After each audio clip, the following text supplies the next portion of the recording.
Good morning and welcome everyone for the beautiful weather. I'm not sure who I should be thanking for that, whether it's Mayor Sanderson or MPP Piccini, but thank you for the fabulous weather today. As we get together going forward, it's great to be outside. It's almost trite now as we're at the end of the pandemic, but community is so important. I think the last couple of years have highlighted that. And so as we see levels of government working together, collaborating to give us the spaces that we need to come together as a community, it is incredibly valuable. And that's why I'm so excited to see the work that will happen here. And I'm very thankful to the town staff, to the town team. It's ultimately their great work that will put this together with the support of the provincial and federal governments. So on behalf of the federal government of Canada and myself, congratulations, and I'm looking forward to getting this done. Thanks very much. I used the floor mine.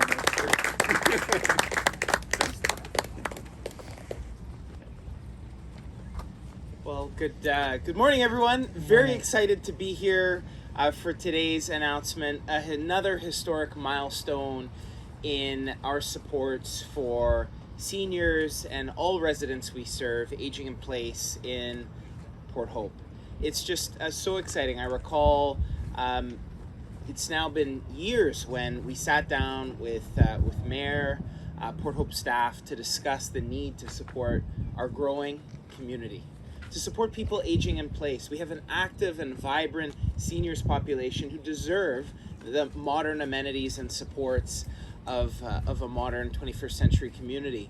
And today's announcement is about partnership. All levels of government coming together under the Investing in Canada Infrastructure Program to support the municipality of Port Hope. I'm proud that under Premier Ford and our government, we're investing over $1 million into this project to support the residents of Port Hope. But a few things that I think are really mark today's historic milestone, where we're now going to start to see right here behind us construction begin in the coming weeks. This is also a job creator.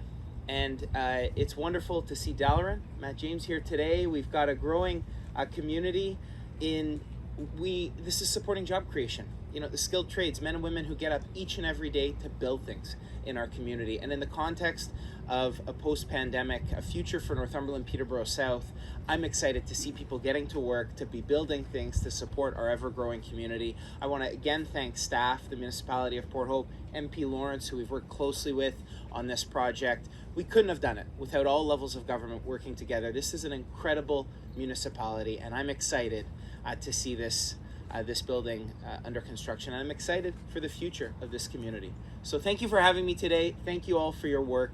On behalf of Premier Ford and Government of Ontario, let's get the shovels in the ground.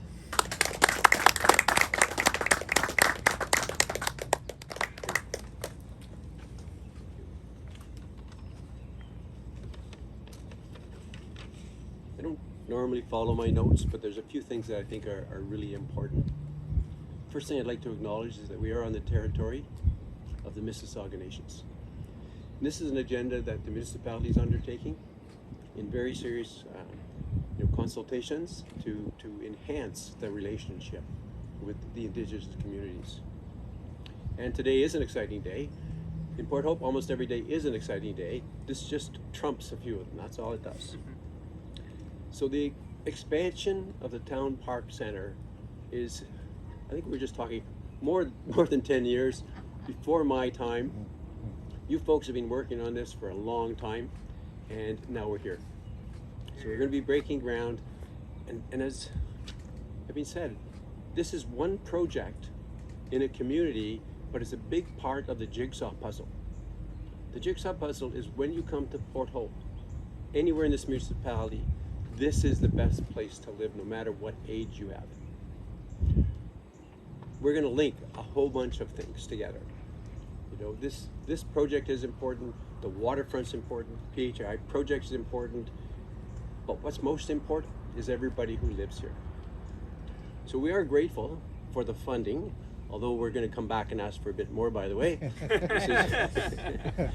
Well, the COVID has had an impact on a lot of projects, right? And both governments recognize that.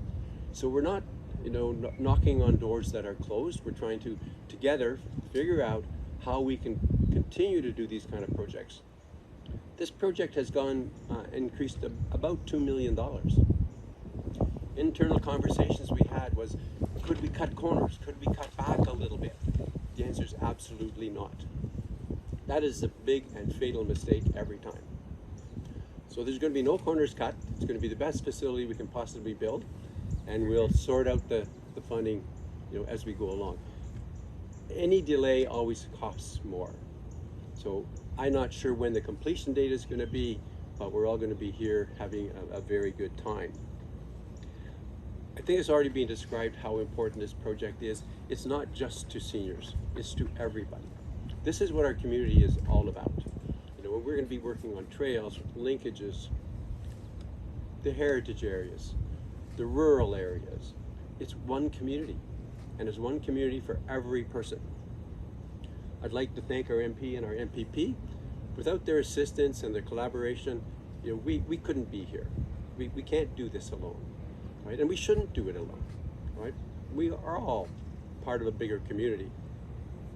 I'd also like to very strongly thank Julia, Parks and Rec and Culture staff, the committees that have been working on this, and I also want to mention a previous director, Jim McCormick. He was instrumental in moving this along also. So the legacy is, it's nice that I'm standing here, but the legacy and the tribute needs to go to a lot of people who have stood here before. I also would like to thank you folks, not for just coming out, but for having your heart in this project over a period of time, right? And being very patient. It's it's been a long journey, and I know that other building, we won't even mention it, is something that everybody's everybody's struggled with. But hopefully that building is going to see a contribution to the community in a different way. Right? It's in our plans to look at the waterfront and the river. So that building has served its purpose. It actually outserved its purpose. And now this is going to serve a better purpose. So I want to thank everybody who's here today. I think we have Councillor Bickle here, we have our Deputy Mayor, we have staff, and thank you for the media for covering this. This is really one of the kind of important projects to I think get out there. Other communities can take an example from what we're doing here in Port Hope, not just with this project, but with every project. Right? We are very efficient. I'd also like to thank our CAO, David Smith. He's been extremely supportive, in many areas coming out, and through his leadership, we're getting more done. So, again, thank you once again. I will step back, and Julie, I think you're gonna maybe come in and have a chat. Thanks.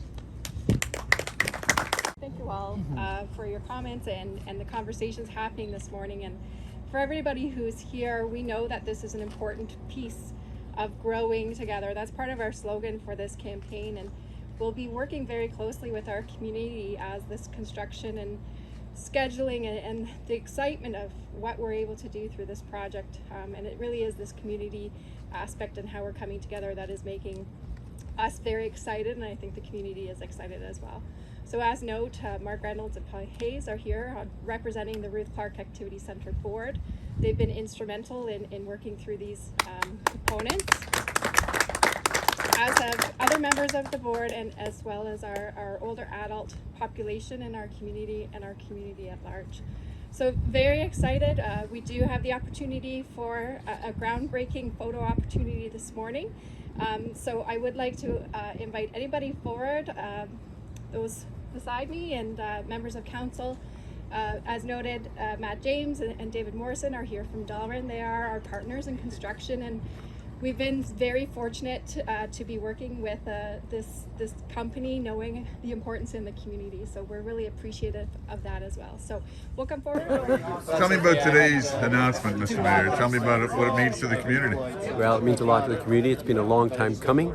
Our community and our senior citizens have been waiting for this for more than a decade. So this is the groundbreaking ceremony. This will be a big component of what we want to do throughout the municipality, and that is to end up with Port Hope quality of life being good for everybody of all ages, no matter what. This will be, I think, an outstanding facility when it's all said and done. So we're very much looking forward to it. I take it this takes the place of the Ruth Clark. Is that what you're referring to? Yeah. The other building that's the Ruth Clark down by the river has outlived its usefulness for this group for a long time. That building needs a lot of money and repairs. However, that being said, it really is in a strategic location for some of the work we're doing on the river and the waterfront. So it'll be available, and we'll determine what the best use of it is for. I'm certainly not an advocate of parting with it, even though we could use some money to add to this center. But I think our work on the waterfront, the pier, the turning basin, and the river, really needs to be comprehensively looked at to fit into the rest of the things that we're trying to do. So we won't be in a rush to do anything with that, but we are in a rush to get this done.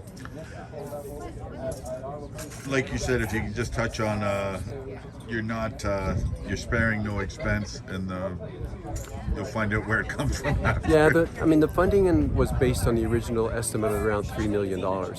It's coming in now around $5 million, and of course we had discussions because there's a $2 million gap in that funding.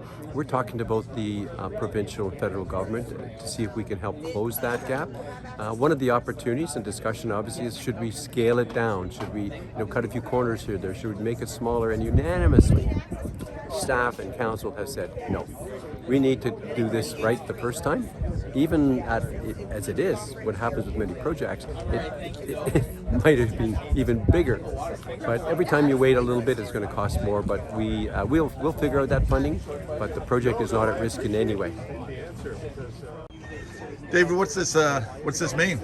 This is historic. This is partnership in action. For years, seniors in our community have said they deserve and need a brand new senior center. And I'm proud that Premier Ford and our government have said yes to investing in the critical infrastructure that we need. It's supporting, as you can see, a local contractor, Dalrin, local jobs here in our community, and helping our community stay active, stay healthy. This is great. So a big shout out to the staff and the mayor at the municipality of Port Hope who've worked hard. Jim McCormick, who's retired, Julia, who's taken over and carried the mantle, the seniors, active seniors on the seniors group who've been saying that they needed this for years, and I'm proud that our government said yes, working with the town on this, and I can't wait for shovels to get in ground in the coming weeks. It's been a long time coming, but like the mayor said, and I guess there's no commitment at this point, the mayor said that it's a tad over budget given the time constraints. Yeah. Do we know where that's going to go? Well, that's a direct result of COVID, supply chain, the global instability of the war in Ukraine, etc. So we are aware of that, and we know the challenges. I appreciate that they've said we're not delaying because that's only going to increase costs further. We're getting shovels in ground. Of course, we've worked with the federal government. I know Minister of Infrastructure, Minister Surma, the Premier have spoken with our federal counterparts about working together on this. So we're well aware of this. This isn't new news. We're seized with this. We were talking about this, of course, heading into the election, the brief caretaker period, and now we're back to work, working with the federal government on support packages and ways that we can address this. But we do understand the problem, and I'm advocating both in Cabinet, at Queen's Park, and with the federal government.